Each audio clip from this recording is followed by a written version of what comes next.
welcome back to the Claremont Classic Garage. This here is going to be a special video, and we're going to be talking about something that a lot of people have been talking about.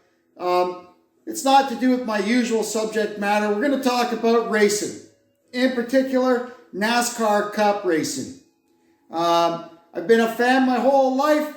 Back when I started watching NASCAR, the cars were made out of like a car. Not like the purpose-built, factory-built race machines that they are today. That they were actually starting with like a car.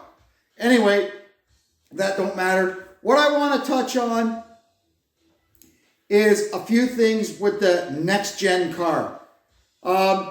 Everybody's having opinions about this, that, and the other thing with them. There were problems at Daytona with these cars, big problems. When they would get flat tires, they wouldn't move. They had to be towed off the track. That seems to be fixed up now.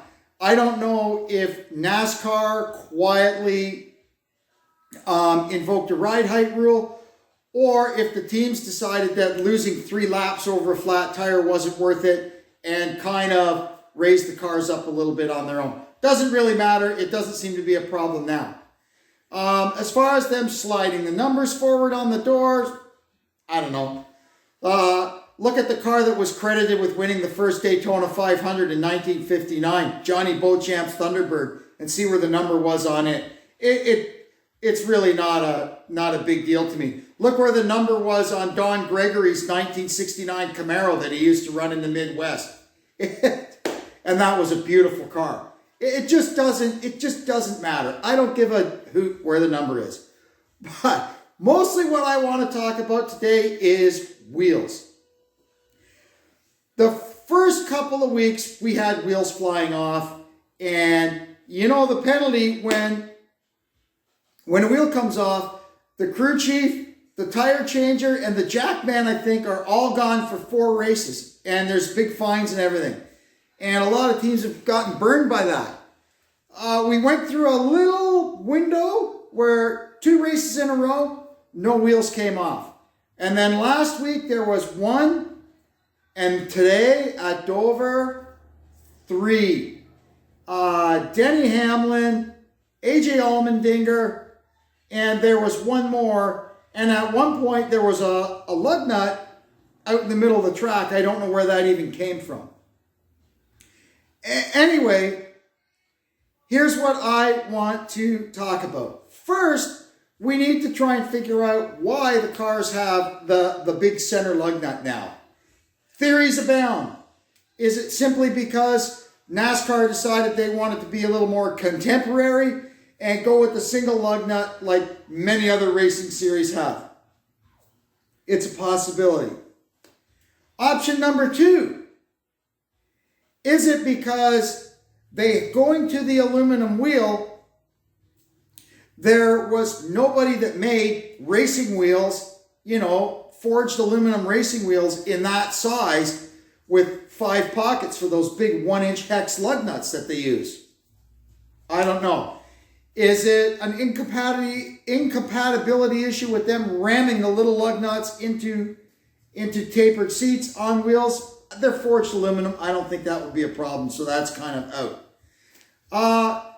Reason number 3, because they went to the rear-mounted transaxle and different brake packages, is it a possibility that they are using off-the-shelf parts, and that's just how they come, because sports car racers, Trans Am cars, I believe, that's what they've used for years and years and years and years, and it would just be economically sensible for them to use the same crap that everybody else is using, rather than having custom one-off stuff manufactured just for them. Another thing that bounced around in my mind about the single lug nut was, is it possible that they went to the single lug nut for the sole purpose of stopping teams and crew chiefs from finding ways around the 5 lug nut system? Because we all know there were times when they would only hit 3 of them on purpose to save time on the pit stop. There was all kinds of monkey business. They were machining threads out of the lug nuts so that, they would spin on faster. They were doing all kinds of neat stuff. So maybe, just maybe, they went to the single lug nut to foil the crew chiefs once and for all and say, look, man, you got one shot to keep this wheel on and one shot only. I don't know. At the end of the day, it doesn't matter. It's neither here nor there because that's what we have now and that's what we have to deal with. So when we were watching the race today, when Allmendinger's wheel fell off, I said to myself, you know what? We have to keep enduring cautions for this. The teams are being penalized harshly for it. It's not fair to the fans of those teams who for the next 4 weeks, their car is going to be out there with a second string crew chief and second string crew members. As you know, it's not their fault. They're trying just as hard as they can to be successful, but that's just the fact of the matter. It's not their number one guys out there. So I thought of a novel idea. The problem is they're trying to do the pit stop so fast and the jackman can't watch the front and rear tire changer at the same time.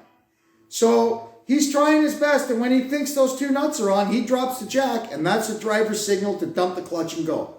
So here's my solution. NASCAR, are you listening? As much as I hate them, you need restrictor plates. How is a restrictor plate going to keep the wheels from falling off? The restrictor plate doesn't go in the engine. We need restrictor plate. I'm trying to do this in one take. We need restrictors either in the fuel filler necks on the cars or in the necks on the gas cans. So if we can make it so that it takes 2, 3, 4 seconds, I don't know, that's up to them, longer to fill the car with gas, it just gives them that little bit more time to make sure that they get those bloody lug nuts on the first time, every time. Because those guys doing the wheels won't be as rushed because they know the wheels will be done and they'll be waiting on the gas man to finish his job. That's my solution, NASCAR. I hope you're listening. Anybody out there that's interested in this sort of stuff, please leave a comment down below if you think I'm on the right track or if I'm just blowing smoke. I don't know. It's got to stop. This is just getting insane every week with the wheels.